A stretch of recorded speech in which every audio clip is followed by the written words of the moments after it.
Desafios. Bernadette Gatti. Resumo. O artigo trata dos conceitos utilizados para caracterizar o campo de estudos em educação, sua polissemia, ambiguidades e da complexidade gerada por suas sub-áreas de pesquisa em variadas abordagens, analisando aspectos que interferem na identificação do campo científico e suas formas investigativas.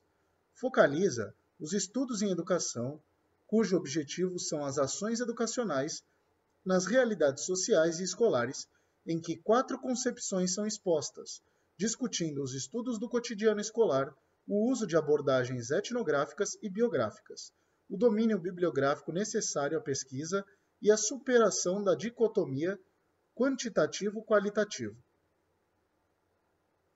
Introdução. No contexto sociocultural contemporâneo, os estudos no campo da educação estão cada vez mais submetidos a novas exigências de qualidade, até de excelência mesmo.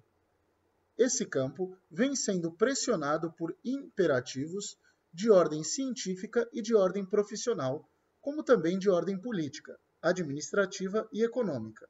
Imperativos às vezes complementares, mas muitas vezes contraditórios. As tensões criadas por essas pressões nem sempre são decodificadas e analisadas mais a fundo. Para se discutir a construção metodológica da pesquisa em educação, é necessário se perguntar sobre os conceitos utilizados na caracterização do campo, distinções que podem clarificar significados e contribuir para a sua autoafirmação, e perguntar sobre identidade e formas investigativas. Abre-se a questão sobre se os nossos interlocutores, especialistas de outros campos, estão compreendendo e podem articular as contribuições que oferecemos com nossos estudos. Impõe-se a identificação um pouco mais clara do campo relativo às pesquisas educacionais, na medida em que se deseja a comunicação com diferentes setores sociais e acadêmicos, sendo necessário que sejamos compreendidos, que os conhecimentos sejam bem interpretados, com contribuições realmente relevantes. Precisamos, por isso, nos preocupar com alguns aspectos básicos relativos à validade de nossos trabalhos de pesquisa, referindo-nos à consistência do campo investigativo em educação. Há perguntas que precisam ser consideradas. De onde partimos? Com quais referentes? Para quem queremos falar? Por quê? Que tipos de dados nos apoiamos? Como se originaram? Como cuidamos de nossa linguagem e comunicação? Um exemplo trivial: temos utilizado muitas vezes diversificados termos para significar uma mesma coisa, na dependência de posturas momentâneas. Temos adesões a um certo modismo nas expressões e pouca preocupação com os significados dentro de um contexto teórico coerente. No Brasil, temos o hábito de usar em larga escala e com amplos significados a palavra educação.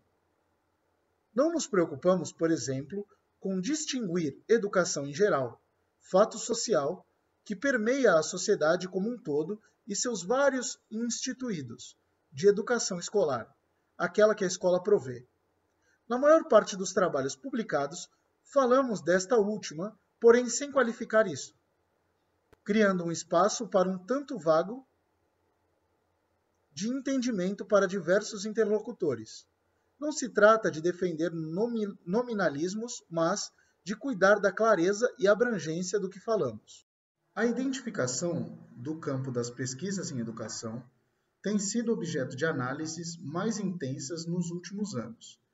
3 aspectos que interferem na identificação desse campo enquanto campo científico, com espaço a ocupar no âmbito das ciências humanas e sociais, merecem nossa consideração.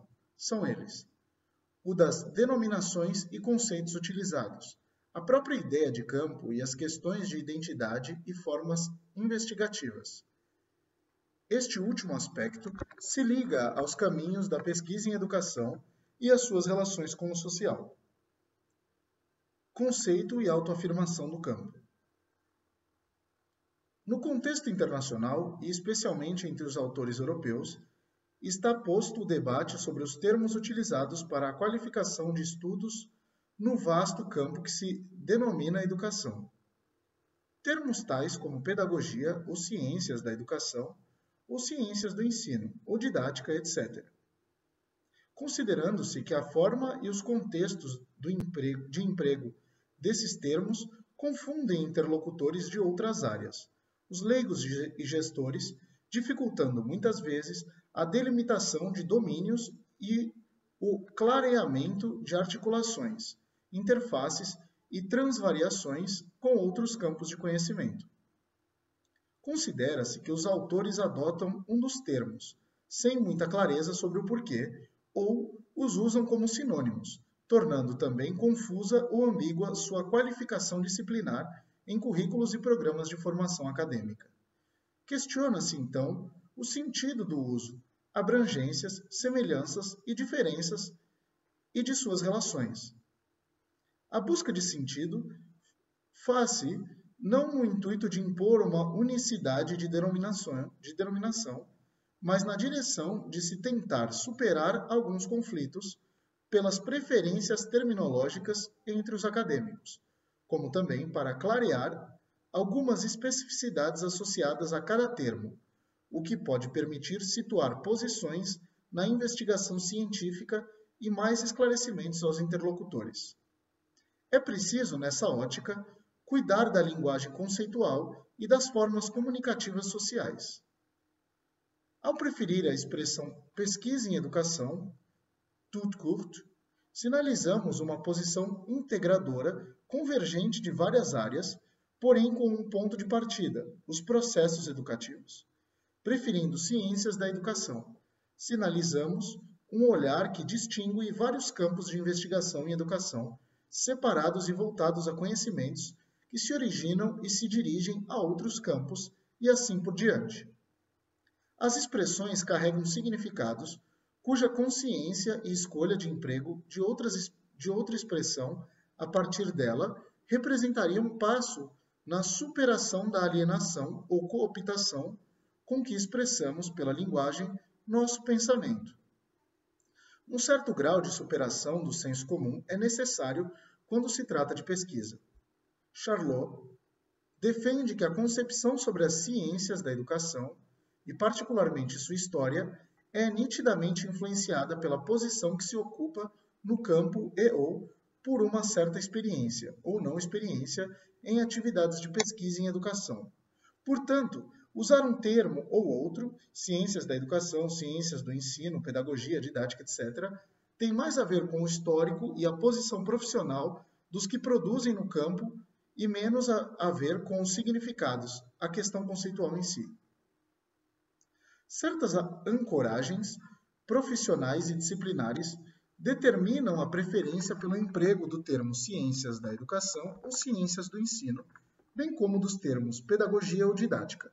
A questão é saber, mesmo com certa flexibilidade e extensibilidade, do que se está falando e por que, quando se emprega um ou outro termo. Na interlocução intra-área e interáreas, seria um fator de consistência, que ajudaria a fortalecer o campo da educação no confronto com outros e a qualificar melhor os debates e sua posição no âmbito das ciências sociais e humanas. Essa questão tem a ver com certas coerências de posições e de identidade. Pedagogia e didática. Tomemos os termos pedagogia e didática. O que setores fortes conceitualmente das áreas humanas e sociais questionam é: de que afinal estamos falando quando falamos de pedagogia ou quando falamos de didática? Por exemplo, é comum encontrarmos nas publicações o uso desses termos como sinônimos. Então vejamos. O termo pedagogia tem sido usado com enorme variação de significados, desde abranger uma teoria educacional até traduzir uma prática particular de ensino. É usual ouvir: sua pedagogia não é boa, quando se quer dizer sua didática não é boa, ou suas práticas de ensino não são boas, ou sua técnica de ensino não é boa. Nas falas do cotidiano, talvez isso não seja de maior importância, porém, na fala de educadores e especialistas pode refletir na interpretação de outros especialistas, a inconsistência da área ou sua fragilidade conceitual teórica. O termo didática também é empregado ambiguamente e, até certo ponto, foi entre nós deixado meio à parte, tomado como aparentado a tecnicismo ou a um campo conceitualmente esvaziado. Tomando os termos pedagogia e didática, tantas vezes empregados como sinônimos, os estatutos da pedagogia e da didática constituíram-se de forma interrelacionada, porém com sentidos diferentes, com metamorfoses determinadas por condições e contextos históricos da educação. Muitos teóricos preferem distinguir uma expressão da outra. Segundo Lenoir, pode-se admitir que as duas áreas se constituem complementarmente na análise da relação ensino-aprendizagem, cada uma tratando dessas relações segundo tipos e níveis diferentes de abordagem. Sobre o termo pedagogia, poderíamos nos situar com Daniel Remelini, que, em texto denso e atual, disseca seu significado. É a educação que pensa a si mesma, ou seja, que fala para si, se avalia e se imagina. A pedagogia seria o espaço das grandes reflexões em educação, das teorizações integrantes, o que a diferenciaria da didática que, segundo Oliveira e André, enuncia, em geral, a ideia de ação qualificada do ato de educar, vivências e reflexões de sobre e para as relações educativas intencionais, um campo de conhecimento sobre o ensino. Colocar-se-ia, assim, no contexto das teorias, como análise de fundamentos, de consequentes e perspectivas em vertentes filosóficas e epistemológicas de diferentes enfoques, idealista, funcionalista, pragmatista, empiricista, lógico, hermenêutico, marxiano, fenomenológico, pós-moderno e etc. O campo se mostra pelas diferentes vertentes construídas ao longo da história, na tentativa de traduzir como o conhecimento humano científico se constitui. Ele se fortalece e se afirma pelo domínio lógico-metodológico da vertente pela qual envereda. Sobre este estatuto, poucas reflexões e discussões se põem com clareza nos trabalhos e encontros de pesquisadores, e pouco se coloca na formação dos próprios educadores. Quanto à didática, há a necessidade de reflexão sobre a educação, não apenas de natureza filosófico-epistemológica, mas também praxeológica, discutindo-se em seu âmbito o escopo das práticas de ensino. Nem tudo se tranquiliza com estas colocações, porém, elas podem balizar posições, pesquisas e, sobretudo, domínios cognitivos. Seria desejável que a escolha dos termos fosse mais consistente por parte dos pesquisadores e mais claramente enunciada em certas análises.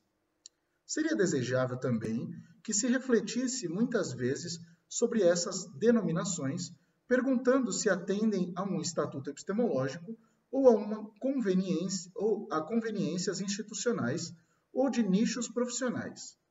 É quase um imperativo para que o campo da pesquisa em educação se afirme e deixe de ser considerado uma geleia geral.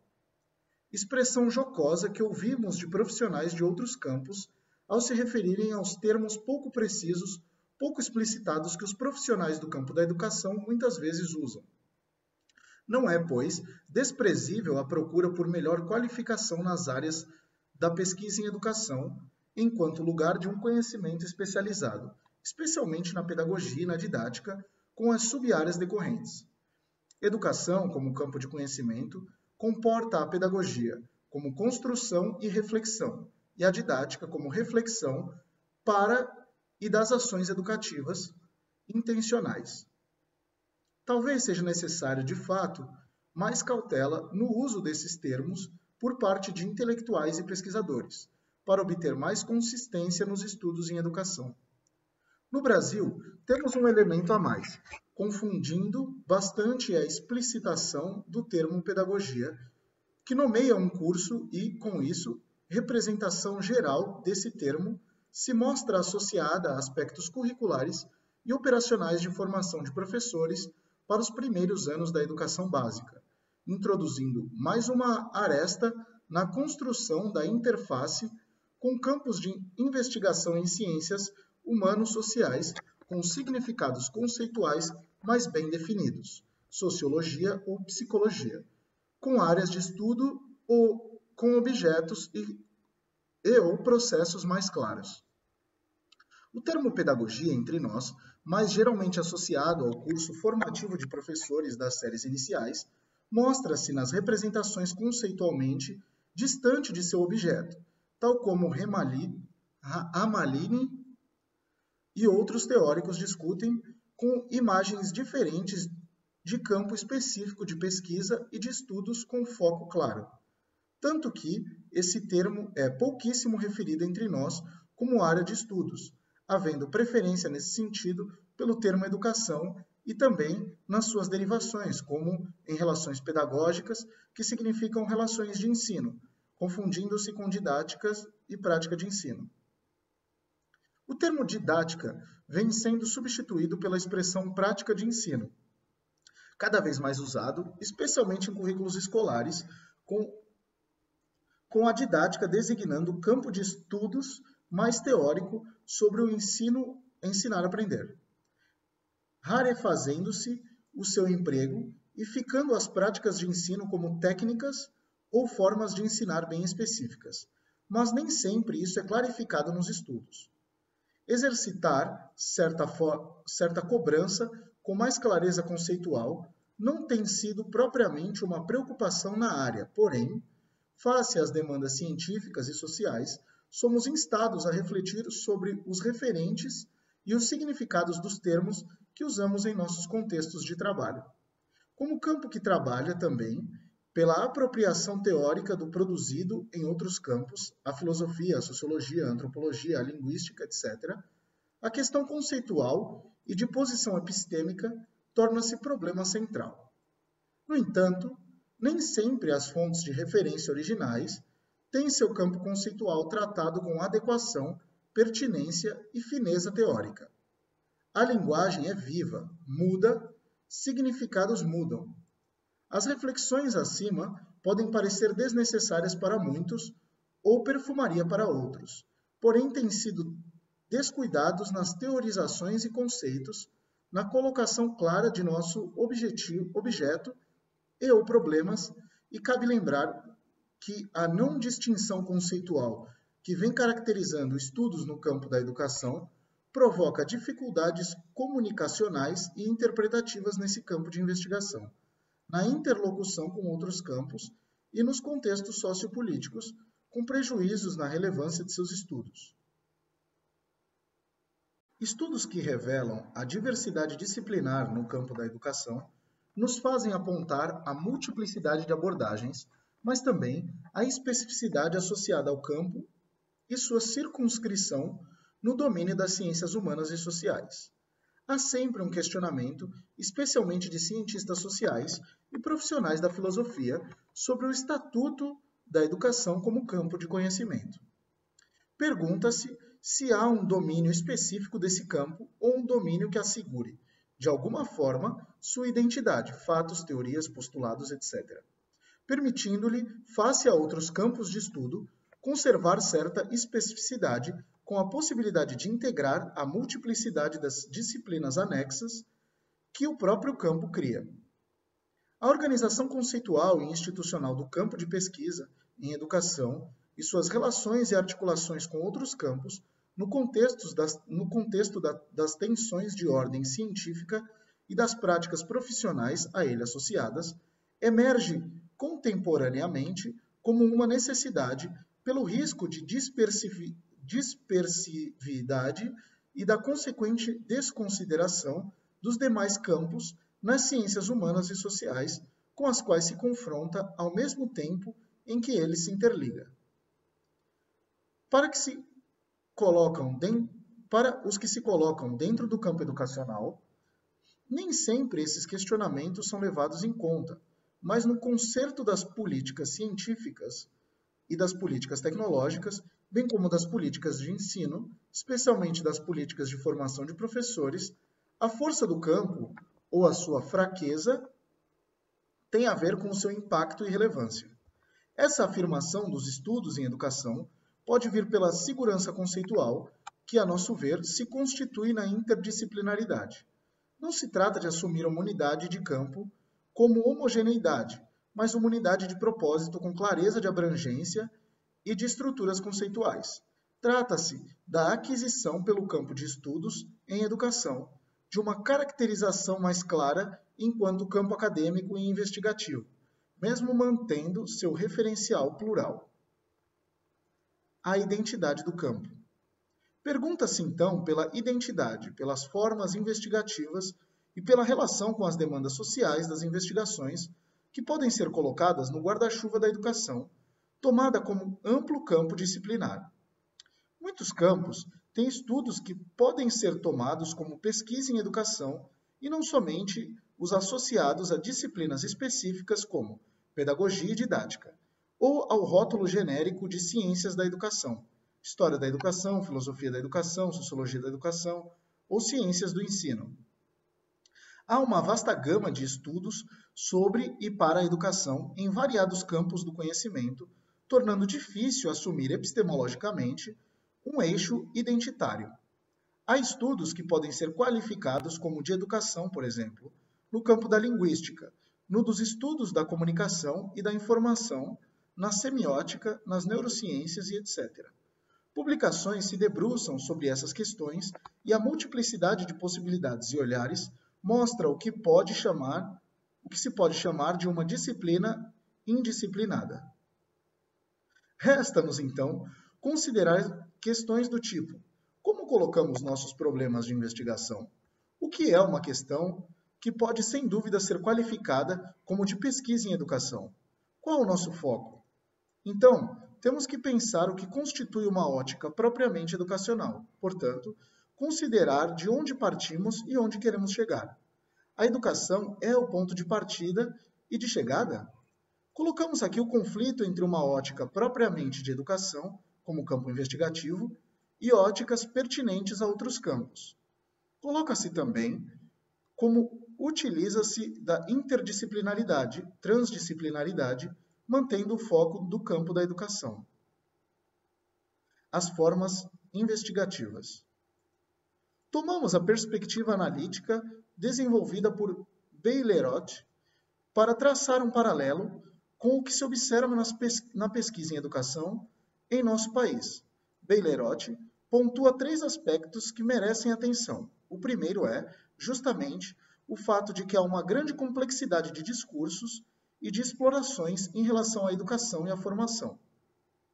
Entre os extremos, por exemplo, um grande levantamento macroscópico da economia dos sistemas escolares e a observação da a observação da ação educativa cotidiana de uma mãe em relação ao seu bebê, há uma multiplicidade de situações, de dados, de práticas para as quais, sem dúvida, no momento, é vã a tentativa de querer ou de esperar que elas se juntem todas sobre um único rótulo. O segundo aspecto diz respeito às maneiras de proceder nas pesquisas. Há uma grande gama de formas de coleta e relatos de dados e fatos em estudos, desde a pesquisa mais ao estilo jornalístico até os ensaios, passando por pesquisas que buscam a produção de dados e a investigação empírica problematizada. Em terceiro lugar, coloca-se a relação pesquisa e demanda social.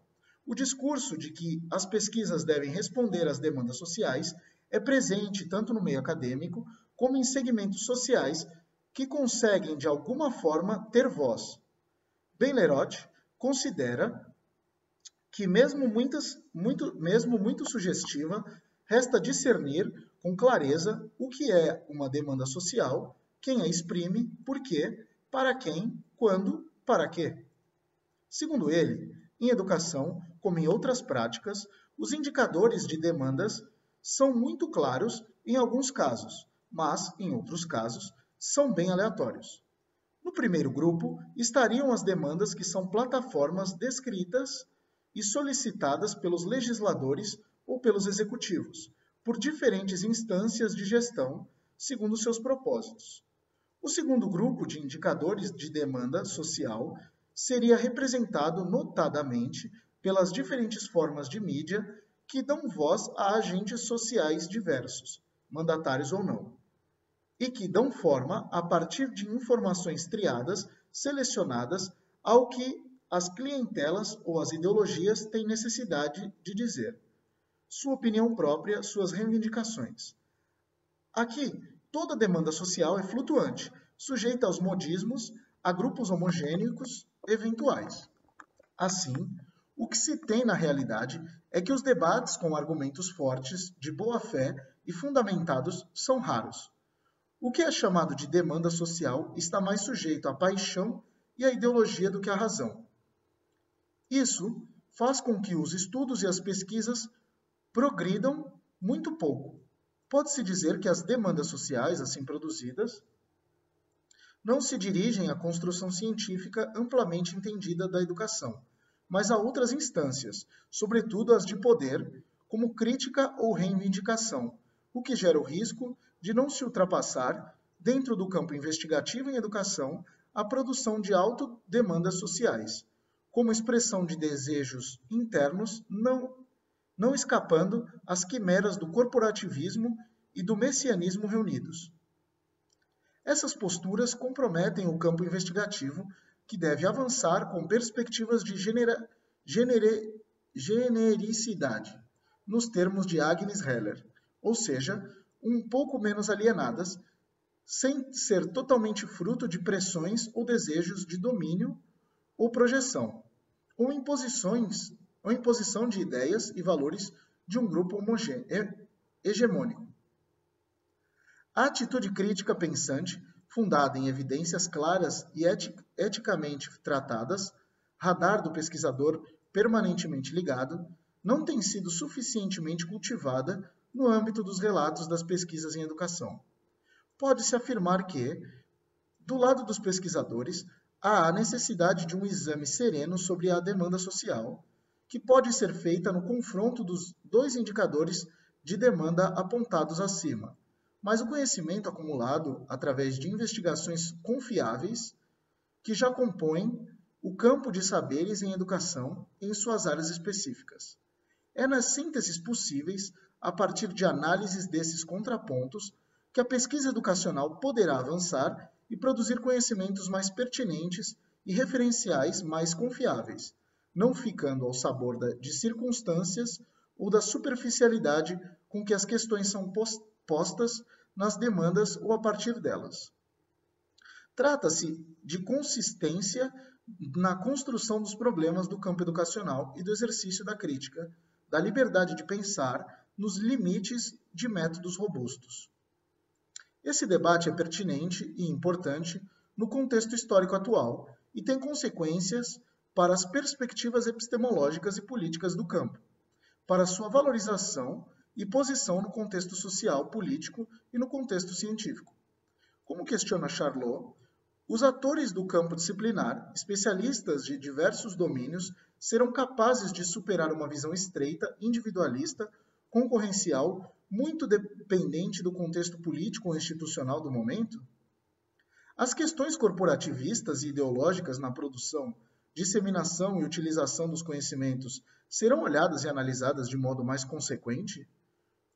Ou ainda, podemos perguntar se no campo da educação se pode apostar que a análise, a pesquisa e a reflexão vão fortalecer o campo e transformar a ação? Outro ponto diz respeito às características e nuances da identidade do campo e de seus estudos. Identidade pensada como uma topologia de metamorfose, na composição de diversidades, na produção de um saber válido, legitimado pela comunidade científica e pelas comunidades de referência, e a sociedade em geral. Identidade e legitimidade construídas num processo transacional de cooperação conflituosa, na expressão de Schurmans, porém na busca de consistências analítica e comunicativa. Concepções. Não é fácil caracterizar os caminhos da elaboração das pesquisas no campo educacional, pela variedade temática, diversidade dos problemas e de sub-áreas do campo, historicamente tomado. Vamos então particularizar um pouco, para fins de análise, abordando a parte dos estudos em educação, que tem por objetivo o estudo das ações educacionais em sua colocação nas realidades sociais e escolares. Pode-se relatar 4 grupos de concepções associadas aos estudos em educação.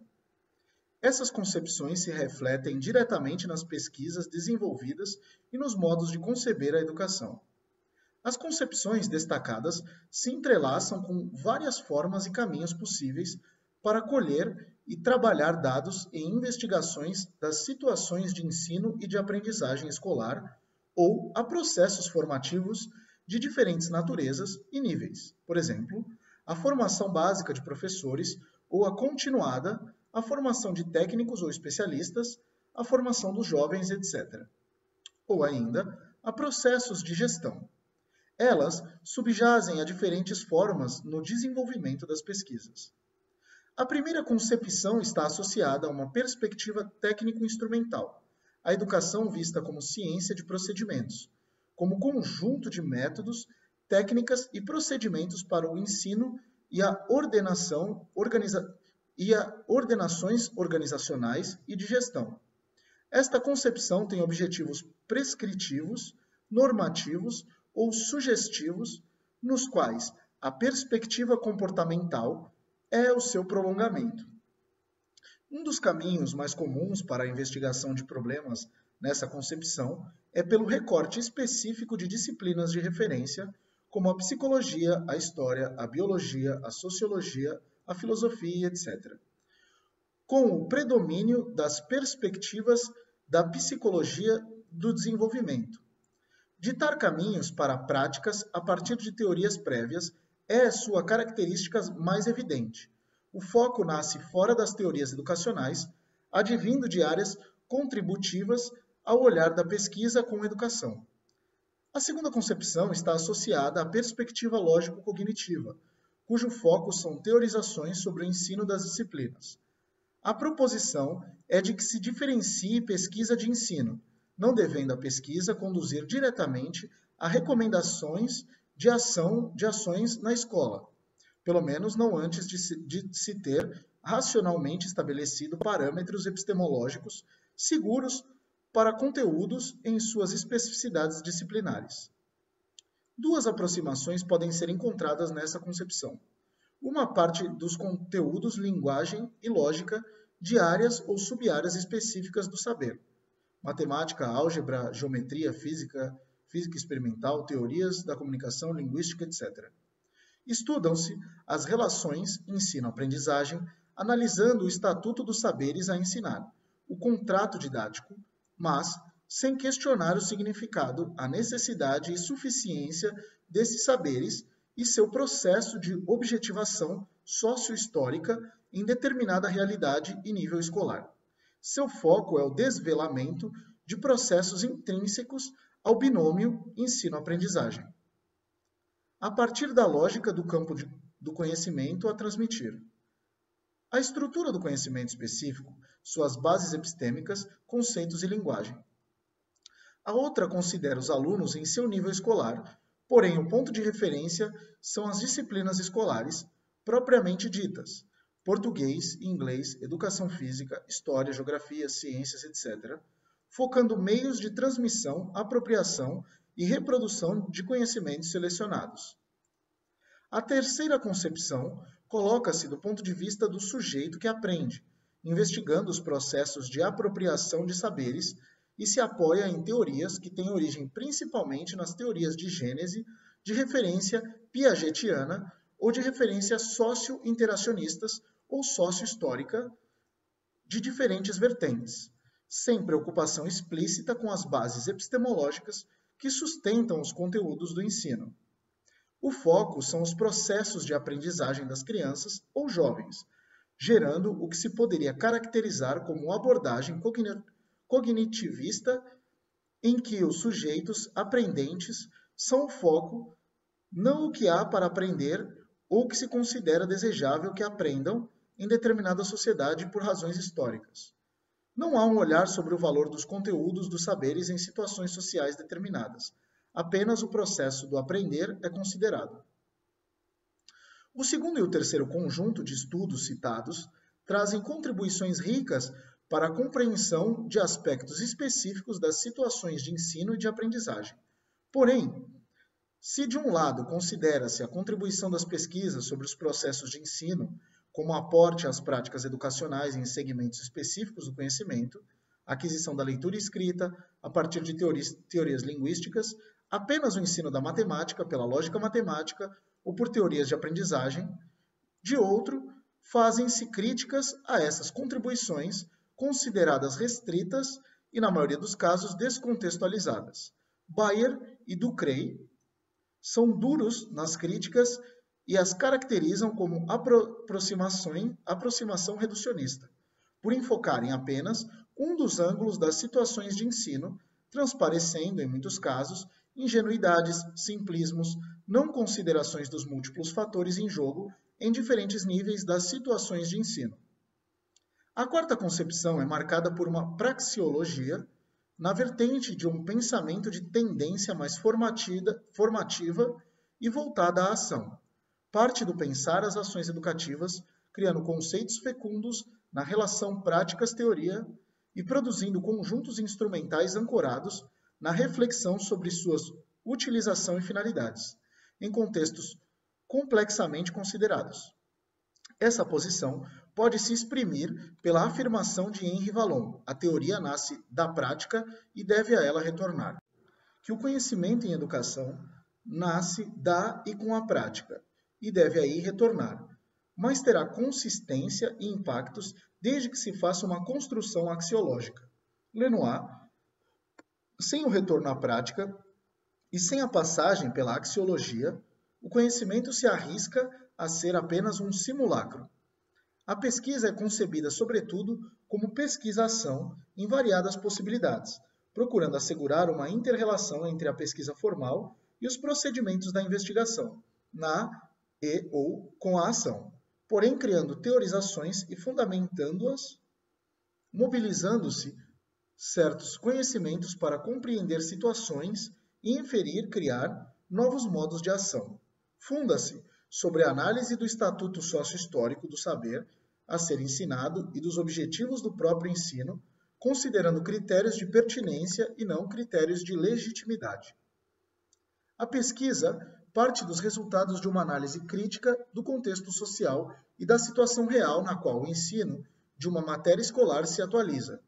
A produção de coerência orientada para a ação, assim como da contextualização social, se torna central. Assume-se a inter-relação e a interação indispensáveis entre os processos de ensinar, os de aprender, os sentidos dos conteúdos e os processos de formar. Na expressão de Lenoir, incorporam-se nas análises como ampliação de perspectivas, as contribuições das abordagens culturalistas e as da chamada nova sociologia. Despontam ainda pesquisas que têm como abordagem interacional, na qual se procura considerar todas as relações entre os conjuntos de diferentes fatores pertinentes às ações educacionais, aluno-professor, conhecimento, situação, contexto. Mais recentemente emergem também as abordagens biográficas, tanto os estudos autobiográficos como os realizados por um interlocutor pesquisador, com o objetivo de compreender os processos formativos individuais, os quais vêm se colocando como um espaço para a investigação em diferentes questões das relações escolares. Se fale, discutindo a prática, uma prática como objeto de pesquisa e como lugar legítimo de produção de conhecimento científico, coloca a necessidade de uma objetividade conquistada por um trabalho sobre a própria subjetividade, pela intersubjetividade que se pode criar com vários interlocutores. Porém, tem sido lembrada a necessidade para esses estudos de enquadramento teórico e metodológico mais aprofundados e com maior especificidade, o que lhe falta de modo geral. Muitos desses trabalhos parecem monólogos ou são descritivos com apelos emocionais, faltando interpretações coerentes, inferências cognitivas que avancem compreensões. Esses estudos chamam por aspectos de pesquisa clínica com suas qualidades e limites. Por exemplo, demandam cuidados especiais com a questão da subjetividade e dos controles. A face clínica da pesquisa, com base em biografia, é clara. Mas lembremos que a fala ou texto refletido de uma experiência, o solilóquio, só pode permitir a reconstrução de conhecimento, desde que se ancore em uma ótica referencial, antecedente ou emergente no processo, considerando-se, como na clínica, que falar sobre e falar com é um bom meio de tomar consciência, mas na pesquisa há alguns passos além, por exemplo, o do interpretar teorizando, o do atribuir significado alargado, o da comparação, o da confrontação com outros conhecimentos e informações fornecidos pela literatura especializada, mesmo que de caráter idiosincrático. Os estudos do cotidiano escolar sobre variadas inspirações têm tido um papel interessante na pesquisa em educação, em concepção interacionista complexa.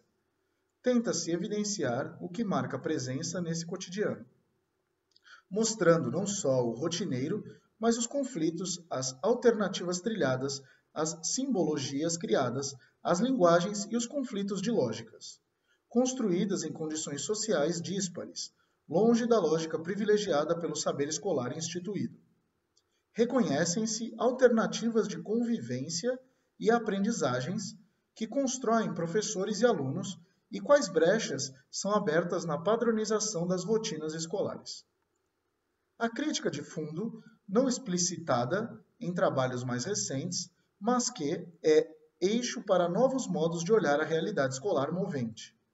Traduz-se pela desconfiança de que o que se passa na escola e na sala de aula talvez não seja tão repetitivo e homogêneo como muitos estudos tendiam a mostrar por viés teórico ou por observações menos atentas.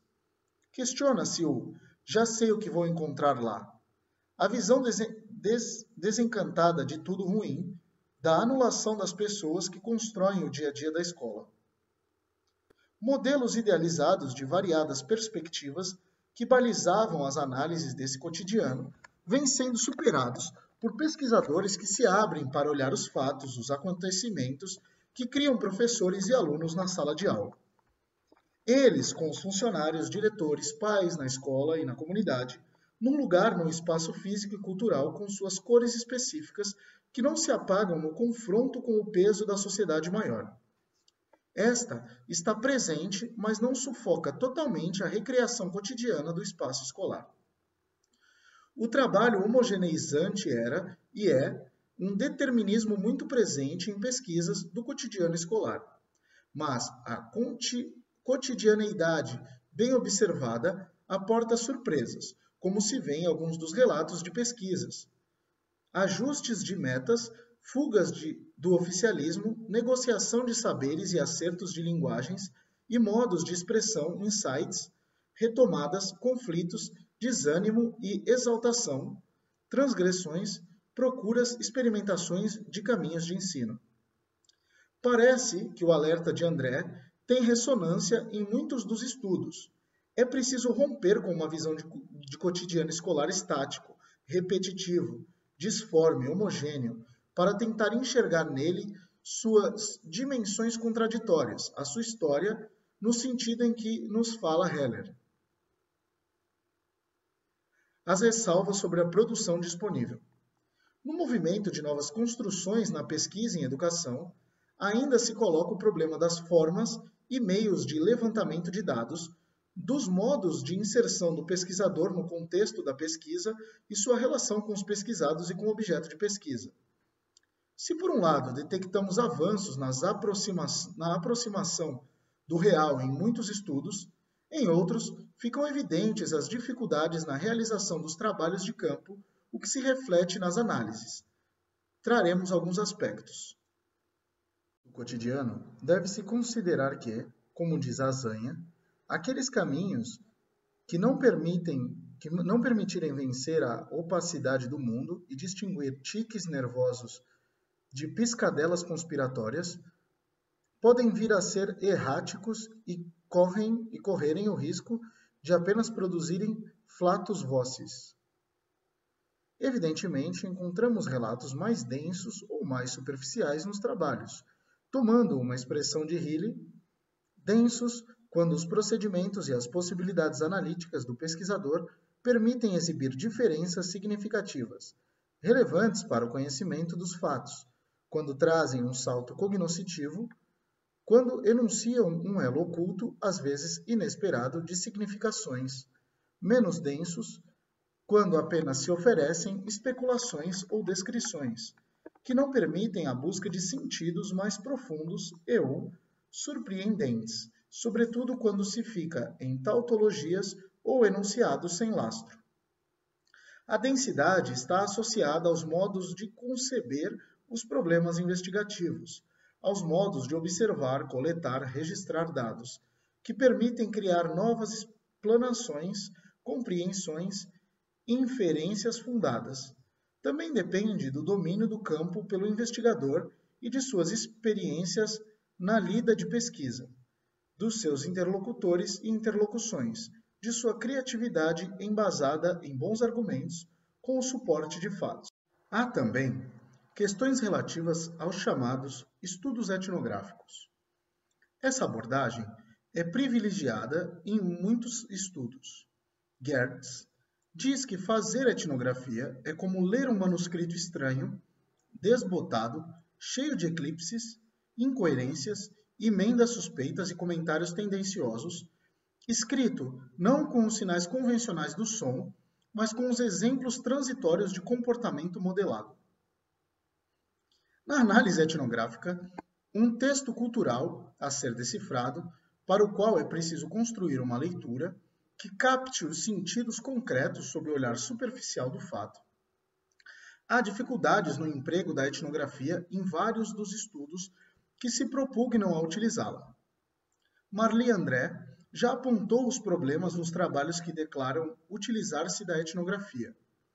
Em texto de 1995, analisa alguns deles, que hoje ainda continuam a aparecer e por essa razão os citamos aqui. A autora sintetiza os problemas em 3 grupos: no desconhecimento dos princípios básicos da etnografia, na falta de clareza sobre o papel da teoria na pesquisa e na dificuldade de lidar teórica e metodologicamente com a complexa questão objetividade e participação. Assinala ainda a desconsideração do princípio da relativização, isso é, que o trabalho etnográfico deve voltar-se para os valores, as concepções e os significados culturais dos atores pesquisados, tentando compreendê-los e descrevê-los e não encaixá-los em concepções e valores do pesquisador. São posturas e procedimentos raramente observadas nos estudos em educação Para além do domínio metodológico, há uma questão que afeta tanto as possibilidades de enunciação de problemas investigativos, como a abordagem de campo e a leitura e interpretação dos dados. Trata-se do domínio de um repertório bibliográfico mais amplo, que permita a criatividade construtiva do pesquisador, seja na fundamentação do seu problema, seja na atribuição de significados aos dados. Raramente, as bibliografias mostram um espectro de leituras que indique o trânsito do pesquisador por diferentes áreas do conhecimento. Mesmo as tangenciais à educação, com as indicações restritas à especificidade e particularidade do tema, e apenas com autores da própria área interpretando ou descrevendo autores e reflexões de outros campos. A ampliação formativa e cultural pelo domínio de uma literatura mais ampla, pelo percurso em sociologias, antropologias, psicologias, filosofias, etc., diretamente nas fontes, é necessária a ampliação das possibilidades interpretativas no campo. A referência a teorias pedagógicas também carece de presença. Além disso, encontram-se repetições das mesmas citações de alguns autores mais divulgados na área da educação, parecendo que não há estudo de todo o texto em que a citação se encontra, pois nem sempre a citação é pertinente, mostrando-se como recorte descomprometido com o sentido do texto integral do autor, a que se refere. Estas limitações aparecem de forma geral em boa parte dos estudos em educação. Como encarar a interdisciplinaridade? Tema tão presente na educação, se não somos interdisciplinares? Como avançar compreensões significativas densas sobre o micro-universo escolar se carentes somos de informação sociológica ou psicológica, filosófica ou até literária e outras? A endogenia da área já foi apontada em outros estudos. O risco é que ela gera reificação de interpretações, repetição de fórmulas de expressão consagradas e bem recebidas em geral, ideologicamente, impedindo avanços reais na compreensão dos processos educacionais. Agregue-se a esses aspectos o tratamento da bibliografia de modo recortado, sem análise, sem se estabelecer interconexões, contraposições e críticas cabíveis, na direção da construção autoral de um referencial. A elaboração de um ponto de vista que guia a elaboração do problema de pesquisa e as interpretações, assim como, se for o caso, a alteração de perspectivas. Qualitativo e quantitativo. Por longo tempo, a pesquisa em educação, de certa forma, deixou de lado os estudos quantitativos, faltando-nos domínio nessa área, e, muito importante, faltando-nos estudo de demografia educacional, tão essenciais à gestão da educação. É preciso ponderar que nossas opções para a busca de dados, de elementos para melhor responder aos problemas na área da educação que nos propomos investigar, podem ser variadas, mas dependem da natureza das questões, da forma como as colocamos e das perspectivas que temos quanto ao seu sentido. Há momentos em que precisamos de grandezas numéricas para discutir a questão em foco, por exemplo, para discutir analfabetismo populacional como um problema político. Há outros em que se precisa de aprofundamentos de natureza mais psicossocial, antropológica, clínica ou outras, como é o caso da compreensão das relações nos grupos de aprendizagem, face a face, ou da dinâmica sociopedagógica de uma escola. Conforme o problema, pode-se necessitar para a sua compreensão de vários tipos de aproximação. Quando combinamos vários procedimentos de busca para conseguir elementos relevantes ao estudo, nessa perspectiva é que se busca a superação da dicotomização irreconciliável entre abordagens qualitativas versus quantitativas, por um olhar mais amplo, que implica a conjugação de fontes variadas de informação sobre uma determinada perspectiva epistêmica. Também se propugna a superação do preconceito. Tudo o que vem a partir das abordagens qualitativas é bom, o que vem das abordagens quantitativas é mau. A dicotomia quantitativo-qualitativo, como julgamento de valor científico, não se sustenta, o que não significa negar que as perspectivas metodológicas em cada caso são diferentes nas características, métodos e propósitos. Porém, as exigências de validade e consistência interna e externa valem para as duas formas de abordagem. Outro aspecto a considerar é que as mensurações quantitativas, tanto quanto as tematizações ou categorizações qualitativas, com base em observações cursivas, entrevistas, questionários abertos, depoimentos, etc., são aproximações do fenômeno a ser estudado e o problema levantado. Não são o próprio fenômeno. São um tipo possível de tradução deste sobre certas condições, são abstrações que devem ter assegurada sua validade de alguma forma.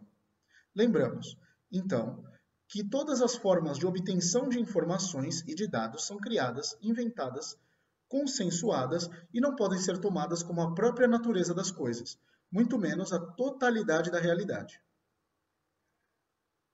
Estamos, ao voltar para a empiria, em qualquer postura epistêmica, observando partes e abordando partes do real, recortes, portanto preconceitos, que precisam ser conscientizados. Isso também se aplica ao uso de números e às categorias dos estudos de análise de conteúdo e outras análises dos modelos qualitativos. O que se procura ao criar uma tradução numérica ou categorial de fatos, eventos, fenômenos, é que esta tradução tenha algum grau de plausibilidade ou de validade de interpretação. no confronto com a dinâmica observável dos fenômenos.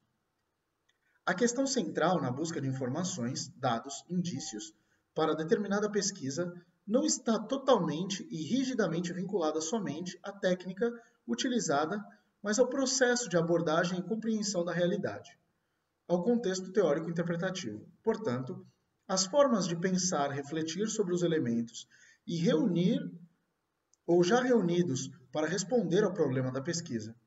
Uma questão de perspectiva, de concepção, de postura diante da realidade e do conhecer. Também tem a ver com o que se crê buscar, certezas, verdades ou compreensões dinâmicas, processuais, interpretações plausíveis. Nesta última postura, não buscamos rejeitar uma hipótese segundo algum critério arbitrado, mesmo que utilizemos testes estáticos de significância. Mas, sim, estamos procurando o que é mais plausível como forma explicativa ou o que é mais possível como dinâmica de produção de um fato. Estamos trabalhando a partir de pistas, tendências, relações, com o uso de algum tipo de lógica, por indução, dedução, análises, sincreses, pela dialética, com o uso da contradição como fator produtor de síntese, o que exige o uso das demais formas analíticas. Estamos refletindo com os dados e análises básicas, porém, transcendendo esses dados e análises iniciais com fundamento argumentativo sólido. Usando dados de natureza quantitativa ou de natureza qualitativa, além da compreensão dos limites das mensurações ou das tematizações e categorizações de seus significados, da noção quanto aos erros de medida e probabilísticos, dos vieses categoriais e das configurações subjetivas, é necessário que os dados e as análises sejam colocados em contexto, em dadas circunstâncias, ou numa conjuntura, ou não tomá-los em si. Isso é, o que nos permite dar sentido, construir significados a partir deles. Uma formação criteriosa para o trabalho de pesquisa nas ciências humanas é muito importante, incluindo boa formação quanto às abordagens, os instrumentos e etc. Sobretudo sobre as limitações com que trabalhamos a empiria. Por boa formação, entendemos uma aquisição esclarecida e crítica de conhecimentos sobre os processos investigativos e seu instrumental de aproximação do real, bem como das lógicas envolvidas.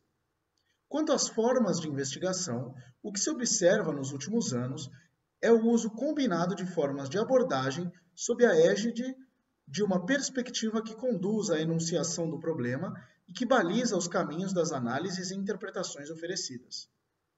Encontramos nas pesquisas o uso de surveys, estatisticamente delineados e tratados, combinados a entrevistas em profundidade, ou estudos de caso, permitindo interfaces que ajudam a avançar compreensões sobre os achados e o problema tratado.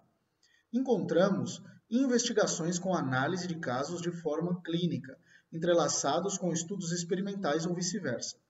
Temos estudos quase experimentais combinados com entrevistas abertas ou reflexivas ou não dirigidas, dados e indicadores demográficos, com estudos de caso ou observação etnográfica em campo. Estudo etnográfico de um lado, com a aplicação de questionários abertos por outro, e construção e uso de escalas de atitudes ou de valores, etc. Essas abordagens combinadas envolvem análises quantitativas e qualitativas, integradas e contrastadas segundo eixos analíticos que permitem interpretações de diversas naturezas. Admitindo o pressuposto de que num campo de pesquisa ou de conhecimento temático não se configura por delimitações de teorias, métodos e objetos a priorísticos e abstratamente definidos, mas se constrói no próprio movimento histórico das intencionalidades nos estudos e investigações concretamente produzidos, as colocações até aqui feitas nos dão uma boa imagem da construção da pesquisa em educação no Brasil hoje. São muitos os desafios à pesquisa em educação. Nas últimas décadas, que assistiram à recolocação dos problemas socioculturais no mundo, à emergência de grupos diversificados que ganham espaços e abalam algumas das nossas enraizadas crenças sobre o movimento social. O papel da educação e os modos de formação humana. Como já enfatizamos em outro texto, há uma ânsia de compreender processos e situações que, para o pesquisador atento e crítico, estão à margem ou além do usual modelo de explicações. Há a percepção de desencaixes do teorizado e do que sucede, em que despontam insuficiências de fórmulas apreendidas. O que observamos no movimento de produção dos trabalhos, no campo da educação, nos últimos anos, é o surgimento de novas aproximações problematizadoras, abrindo um leque de temas à investigação, trazidos com um olhar teórico-metodológico que, em parte, recria ou cria novas posturas para a busca e a interpretação dos dados. A diversidade de enfoques impõe a necessidade de intensificação do diálogo entre grupos de pesquisadores, para o clareamento das interfaces, contradições, entre as diferentes perspectivas. Trata-se de um novo passo, não para a construção de um consenso hegemônico, mas para balizar os limites dos conhecimentos elaborados e suas intersecções.